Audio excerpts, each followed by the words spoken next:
Wrestling has more than one royal family. You can't see me, my time is now. I hear voices in my head thinking. Here we go. তো guys, আশা করি আজকের Monday night draw তো তোমরা সকলে দেখেই নিয়েছো। আর Monday night draw নিয়ে কী বলবো, এখন তো আর কিছু বলারই নেই। এটাই হচ্ছে এখন নর্মাল শো, এটাকেই আমাদের নর্মাল ধরে নিতে হবে। সে কেমন হয় শো সে তো তোমরা জানো। তবে অ্যাকচুয়ালি কী হবে যে রতে আমরা কী কী দেখতে পেলাম সেই সব নিয়ে কথা বলার থেকে আমরা কী কী ফিউচারে দেখতে পেতে চলেছি বা কী কী ডব্লিউডব্লিউএফকে টিজ করলো কিছু ফ্যাক্ট নিয়ে কথা বলা যাক। সেগুলো বরঞ্চ তোমাদের রিভিউ থেকে বেশি ভালো লাগবে, কারণ রয়ের যা হাল বা বলা যায় পুরো ডব্লিউডব্লিউইর যা হাল, তাতে তো কিছু আমাদের এন্টারটেনমেন্টের মতো কিছু নেই, যেখানে দেখি খালি ডিসঅ্যাপয়েন্টমেন্টই। র থেকে বেশ কিছু জিনিস পরিষ্কার হয়, আবার কিছু ধোঁয়াশাও থেকে যায়, কিছু ভালো থাকে কিছু খারাপ থাকে। এখন খারাপটার পরিমাণই বেশি। তবে চলো দেখা যাক যে আজকের র থেকে আমরা কী কী জানতে পারলাম। তো প্রথমেই কথা বলা যাক এলএ নাইট আর ভিশনকে নিয়ে। তো এই যে আজকের আমরা দেখতে পেলাম যে উসোস আর এলএ নাইট ভার্সেস দ্য ভিশনের মধ্যে ম্যাচ দেখতে পেলাম, যেখানে মিস্ট্রি অ্যাটাকার এসে লোগান পলের উপর অ্যাটাক করে দিল। তা সত্ত্বেও এখানে ব্রনসন রিডের কারণে এই ম্যাচটা জিতে যায় ভিশন। এবারে তোমাদের একটা ফ্যাক্ট বলি যে তোমাদের কি মনে হয় যে এলএ নাইটের সাথে ভিশনের এই রাইভালরি চলছে কত দিন ধরে? তোমরা বলবে 5 মাস 6 মাস, কেউ বলবে 7 মাস, কিন্তু না, তোমরা জেনে অবাক হবে অ্যাকচুয়ালি এই রাইভালরি চলছে 9 মাস ধরে।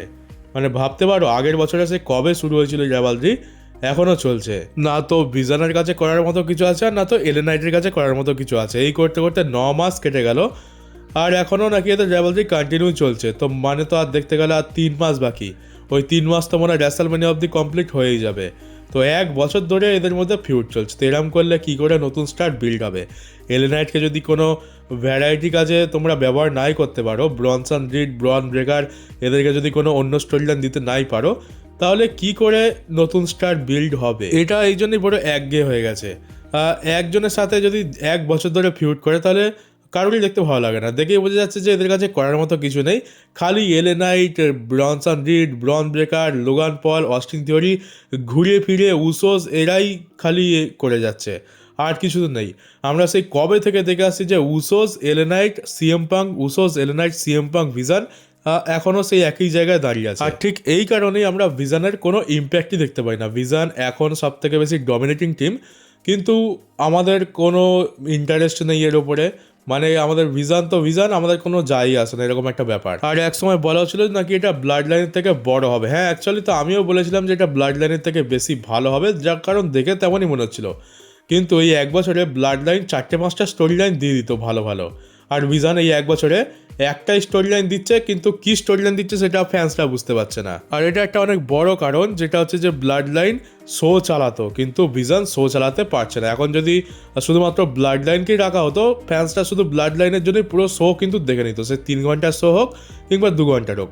কিন্তু এখন যদি বলা হয় যে ভিশনকে দিয়েই আমরা চালাবো, কেউ দেখবে না, অর্ধেক পাবলিক উঠে চলে যাবে, আর বাকিরা তো শুধুমাত্র দেখতে হয় তাই দেখবে। আর আবার আজকে সেই একটা পুরনো জিনিস অনেকদিন পর দেখতে পেলাম, পেন্টা ভার্সেস ডমডম ভাই আবার হবে। পেন্টার সাথে এল গ্র্যান্ডে আমেরিকানোর ম্যাচ ছিল, যেখানে অরিজিনাল এল গ্র্যান্ডে আমেরিকানো চলে আসে, যার ফলে লুডরিগাইজের ম্যাচটা হেরে যায়। আর পেন্টা এখন নাম্বার 1 কন্টেন্ডার হয়ে গেছে। মানে পেন্টা, রুসেভ আর ডমডম ভাই এদের 3 জনের মধ্যে তো অনেক দিন ধরে হচ্ছিল, সেই ঘুরে ফিরে আবার সেই পেন্টাই চলে এলো। মানে এদের কাছে অপশান থেকেও নেই। ডাব্লিউডব্লিউইতে 1000টা রেসলার থাকা সত্ত্বেও এরা মাত্র 2-3 জনকে ঘুরিয়ে ফিরে ইউজ করবে। আবার কোন 2-3 জনকে ইউজ করবে? যাদের কোনো মান ইজ্জত নেই, যাদেরকে ঠিক করে ইউজ করা হয় না, যারা অ্যাকচুয়ালি জবার, তাদেরকে ইউজ করবে। আর মাঝে মধ্যে এদেরকে শকিংভাবে জিতিয়ে দিয়ে এটা দেখানো হবে যে দেখো এই শোটা তো খুব ভালো হয়েছে, আমরা সুপারস্টারদের পুশ করছি। কিন্তু যখন সেই সুপারস্টাররা জেতে, আমাদের বিশ্বাসই হয় না যে সে একজন চ্যাম্পিয়ন। এই এখন যদি ডমডম ভাইকে পেনটা হারিয়েও দেয় না, আমাদের কিচ্ছু যায় আসবে না, আমাদের মনেই হবে না যে পেনটা চ্যাম্পিয়ন। আমরা 2 দিন পর ভুলেই যাবো যে এই আইসি টাইটেল কার কাছে আছে, কারণ পেনটার ইউজ তো ঘর মোছার মতো ইউজ করা হয়। তো তাকে যদি চ্যাম্পিয়নশিপ দিয়ে দেওয়া হয় হঠাৎ করে, তাহলে আমাদের কী বা ইম্প্যাক্ট পড়বে? একটা সময় মিড কার্ড টাইটেলের ভ্যালু ছিল, মিড কার্ড ডিভিশনে যে সমস্ত স্টার ছিল তাদের একটা পাওয়ার ছিল, আর এখন মিড কার্ড টাইটেলটা জবার টাইটেল হয়ে গেছে। যে সমস্ত জবাররা রয়েছে তাদের কাছে মিড কার্ড টাইটেল এখন থাকে। আর আজ তো হঠাৎ করে সারপ্রাইজ হয়ে যায় যে এজে স্টাইলস পরের মানডে নাইট ড্রতে রিটার্ন করছে, কিন্তু পরে দেখতে পেলাম যে না, ওটা একটা ট্রিবিউট দেওয়া হবে। তো অ্যাডাম পিয়ার্স এটা অ্যানাউন্স করে যে পরের সপ্তাহে অ্যাটলান্টা থেকে যে শোটা হবে, মানে ওখানে তো সম্ভবত ব্রক লেসনারও আসছে, তো সেইখানে এজে স্টাইলসের একটা ট্রিবিউট দেওয়া হবে। তো ট্রিবিউট দেওয়া হবে নাকি এজে স্টাইলস নিজেই চলে আসবে, না কিছু অন্য কিছু প্ল্যান করেছে তা তো বোঝা যাচ্ছে না। আর বেশি আশাও রাখতে পারছি না, কারণ বেশি আশা রেখে তো লাভও নেই। তো দেখা যাক কী ট্রিবিউট দেয়। রিটায়ার কবে হয়ে গেছে আর এখন ট্রিবিউট দেওয়ার এদের তার হয়েছে যে হ্যাঁ একে ট্রিবিউট দেওয়া উচিত আমাদের। তবে আমি বলবো এসব নিয়ে বেশি কিছু এক্সপেক্ট তো করা উচিত নয়। ট্রিবিউট দিচ্ছে তো ট্রিবিউট দিচ্ছে, এজে স্টাইলস যদি চলেও আসে কী বা হয়ে যাবে সেখানে, সে তো এমনিতেই রিটায়ারমেন্ট নিয়ে নিয়েছে ডাব্লিউডব্লিউই থেকে। আর এবার আরেকটা মিস্ট্রি জিনিস দেখতে পেলাম যেটা দিয়ে আমাদেরকে হাইপ করানোর চেষ্টা করা হচ্ছে, যেখানে দেখতে পেলাম যে অ্যাডাম পিয়ার্সের কাছে একটা ডেলিভারি আছে, একটা বড় বক্স, মোটামুটি একটা মানুষের হাইটে তো হবে, লেখা আছে deliver to WWE, don't open until, আর নিচে এলিমিনেশন চেম্বারের ডেট, মানে এলিমিনেশন চেম্বারের আগে এই বক্সটাকে ওপেন করবে না। তো আমাদেরকে এমনটা দেখানো হচ্ছে যে এলিমিনেশন চেম্বারে কোনো বড় সড়ো একটা সারপ্রাইজ রয়েছে যেটা এই বক্স থেকে বেরোবে। তো সেটা কি ক্রিস জেরিকো বেরোবে, মানে এই বক্সের মধ্যে কি ক্রিস জেরিকো রয়েছে নাকি অন্য কেউ লুকি রয়েছে? সেথ রলিন্স লুকি রয়েছে, ব্রন ব্রেকার ঠিকঠাক হয়ে গিয়ে সে লুকি রয়েছে, কে আছে বক্সের মধ্যে? দেখো এটা থেকে আগেকার যুগের ফ্যান্সরা অবশ্যই হাইপ তো হয়ে যাবে, কারণ আগেকার যুগে কোনো বক্স আসা মানে সেখান থেকে কিছু ধামাকাদার বেরোবে। কিন্তু আমি তো বলবো দেখো অত আশা রেখে লাভ নেই, এমনিতেও এলিমিনেশন চেম্বারের হাল কেমন যাচ্ছে সেটা মোটামুটি আমরা জানি। তো হতে পারে যে শুধুমাত্র হাইপ বাড়ানোর জন্য এটা করা হয়েছে, এর থেকে হয়তো কিছুই বেরোবে না বা এমন কিছু বেরোবে যেটা থেকে আমাদের পছন্দ হবে না। আর এমনি তো আজকালকার যুগে যখনই কোনো সারপ্রাইজের কথা বলা হয়, বড় কিছু আসতে চলেছে এরকম কিছু বলা হয়, তখন আমরা শেষ পর্যন্ত কি আউটকাম কী দেখতে পাই যে কিছু খারাপই হতে চলেছে। তো আমি বলবো এই বক্সটা নিয়ে অতটাও মাতামাতি করার কিছু নেই। বক্স থেকে ক্রিস জেরিকো বেরোক, সেথ রলিন্স বেরোক, যাই পারে হোক, আমাদের অত আশা রাখা উচিত নয়। যদি বেরোয় তো ঠিক আছে, আর না বেরোলেও বা কী। আমার তো মনে হয় এটা শুধুমাত্র এলিমিনেশন চেম্বারকে হাইপ করার জন্য এখন থেকেই এরকমভাবে করা হচ্ছে যে দেখো একটা বক্স আছে, বক্স থেকে খুবই ভয়ঙ্কর কিছু বেরোতে পারে। ভাবতে বড় আজব লাগে যদি এর থেকে কোনো মানুষ বেরোয়, তাহলে মানুষটা 2-3 সপ্তাহ 1 মাস ধরে বক্সের মধ্যেই থাকবে না খেয়ে দে, তাহলে তো একদম টেসিয়ে যাবে। আর সারপ্রাইজ গাইজ, আজকের গান্থার একটা ম্যাচের মধ্যে ছিল, কিন্তু গান্থার আবার ম্যাচ জেতেনি। এলিমিনেশন চেম্বারের কোয়ালিফাইং ম্যাচ ছিল ডমডম ভাই ভার্সেস জেভন এভান্স ভার্সেস গান্থারকে ম্যাচের মধ্যে রে ফিনিক্স তো নয়, ড্র্যাগন লি এসে অ্যাটাক করে দেয়, যার ফলে এই ম্যাচটা জেভন এভান্স জিতে গেছে আর সে গেছে এলিমিনেশন চেম্বারে। কারণ এমনিতে দেখতে গেলে অবভিয়াস ব্যাপার যে গান্থারের কাছে যেমন চপচাপাটি আর স্লিপার হোল্ড ছাড়া অন্য কোনো মুভ নেই, তেমনি ডাব্লিউডব্লিউইর কাছে গান্থার ছাড়া অন্য কোনো রেসলার নেই যাকে সে জেতাতে পারে। তো স্বাভাবিকভাবে এখানে গান্থারেরই জেতার কথা, কিন্তু গান্থার জিতলো না, যাকে দেখে ভালো লাগলো। জেভন এভান্স জিতে গেছে, সেটা দেখে খারাপও লাগলো যে এই কালুয়া আবার গিয়ে কী করবে এলিমিনেশন চেম্বারে, এ খাঁচা ভেবে উঠবে, ওপর থেকে লাভ মারবে, ব্যাস এটুকুই রোল, ওর থেকে বেশি কিছু তো এক্সপেক্ট করা যাবেও না।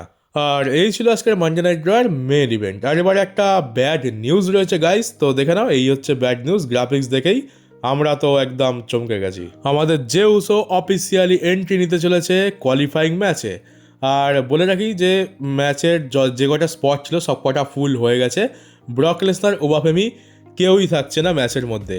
তো ব্রক লেসনার 23 তারিখে আসবে অন্য কিছু কারণে, এলিমিনেশন চেম্বারের জন্য নয়। তো আজকের তো জেভন এভান্স একটা স্পট নিয়ে নিল, বাকি রইল 2টো স্পট। আরেকটা ম্যাচ হবে স্ম্যাকডাউনে, যেখানে হয়তো ডেমান প্রিস্ট জিতে যেতে পারে, সে হয়তো থাকবে। আরেকটা স্পট এখানে থেকে দেখতে পাচ্ছি এই 3 জনের মধ্যে যে কোনো একজন পাবে। আর এটা বলাও খুব একটা মুশকিল নয়, এখানে ব্রনসন রিডকে মিস্ট্রি যে অ্যাটাকার আছে সে জিততে দেবে না। তারপর অরিজিনাল এল গ্র্যান্ডেকে লুড্রিগাইজার জিততে দেবে না। বাকি রইল জে উসো এই ম্যাচটা জিতে যাবে, এটার চান্স অনেক বেশি রয়েছে। তো সে হচ্ছে একদম শেষ মেম্বার এলিমিনেশন চেম্বারে। তো এলিমিনেশন চেম্বারে greatest of all time entry নিচ্ছে, আর ম্যাচের কি বলবো সেই মহিমা মাধুর্য বা স্টেক সব কিছু হাই করে দেবে। র্যান্ডি ওটানের থেকেও বড় একজন লেজেন্ড সম্ভবত এলিমিনেশন চেম্বারে থাকছে। আর এই যে একটা কথা বলি, যে উসোকে ট্যাগ টিম ডিভিশনে ফিরে যেতে দেখে তোমরা খুবই খুশি হয়েছিল, তবে আমি বলেছিলাম যে দেখো ওটা শুধু লোক দেখানো। আর ট্যাগ টিম ডিভিশনে ফিরে গেছে, কিন্তু সে পুশ পাবেই, অবশ্যই পাবে। ওটা শুধু লোকদের মুখ বন্ধ করার জন্য করা হয়েছে। আর দেখে নাও ট্যাগ টিম ডিভিশনের নামে শুধু ফিরেছে, যে উসোকে কিন্তু ঠিকঠাক ইউজ করেই নিচ্ছে এরা, রয়্যাল রাম্বল বলো কিংবা এলিমিনেশন চেম্বার বলো। জিমি উসো রয়্যাল রাম্বলে চান্স পায়নি, কিন্তু যে উসো পেয়ে যাচ্ছে। আর এলিমিনেশন চেম্বারেও যে উসোকে ইউজ করে নিচ্ছে, তাকে ট্যাগ টিম ডিভিশনে রেখেছে যাতে ফ্যান্সরা উল্টোপাল্টা বলা একটু কম করে। কিন্তু সিঙ্গেলস পুশ তাকে কিন্তু এখনও দেওয়া হচ্ছে। এটা আমি তোমাদেরকে আগেই বলেছিলাম যে এটা শুধুমাত্র লোক দেখানো।